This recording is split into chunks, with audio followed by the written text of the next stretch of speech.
जळगाव जिल्ह्यामध्ये गेल्या 4 दिवसांपासून थंडीची तीव्र लाट पसरली असून रात्रीच्या तापमानात मोठी घट होतीये। जळगाव शहराचा पारा आता 10 अंश सेल्सिअसच्या खाली आला आहे। त्यामुळे आता थंडीपासून बचाव करण्यासाठी उबदार वस्त्र खरेदी करण्यासाठी जळगावकरांनी धाव घेतली आहे। त्यामुळे आता बाजारात मोठी गर्दी पाहायला मिळते। उबदार वस्त्र खरेदी करणाऱ्या ग्राहकांसोबत संवाद साधला आहे आमचे प्रतिनिधी सुमित देशमुख यांनी।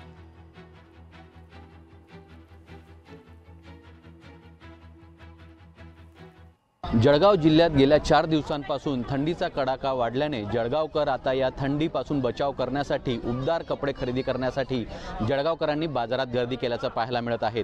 आपण आहोत जळगाव शहरातील बाजारपेठमध्ये। या ठिकाणी बघितलं तर उबदार कपड्यांची या ठिकाणी विविध स्टॉल लागलेली आहेत आणि या उबदार कपडे खरेदी करण्यासाठी जळगावकरांनी मोठी गर्दी केल्याचं पाहायला मिळत आहे। काय सांगणार तुम्ही? या ठिकाणी उबदार कपडे खरेदी करायला आले आहात, काय सांगणार? हो सर, थंडीत आता खूपच वाढलेली आहे। म्हणजे जळगाव आपला जो आहे तो उन्हासाठी प्रसिद्ध आहे, पण यावेळेस थंडीचं प्रमाण अचानकच वाढल्यामुळे आम्ही आता स्वेटर वगैरे खरेदी करतो। कशा पद्धतीने तुम्ही तुमच्या आरोग्याची म्हणजे थंडीपासून बचाव करत आहात? सुरुवात तर आमची आहे की गरम पाणी आम्ही पितोय, तसंच काढा करतोय की जेणेकरून आपल्या घशाला काही इन्फेक्शन नको व्हायला। तुळशीचा काढा म्हणा, अद्रक घालून वगैरे, त्याप्रमाणे आम्ही थोडी स्वतःची काळजी घ्यायला सुरुवात केलेली आहे। 10 अंशाच्या पेक्षा खाली पारा घसरलेला आहे। या ठिकाणी तुम्ही कशा पद्धतीची स्वतःची काळजी घेत आहात? त्यासाठी तर आधी स्वेटर खरेदी करायला आलो आम्ही। आणि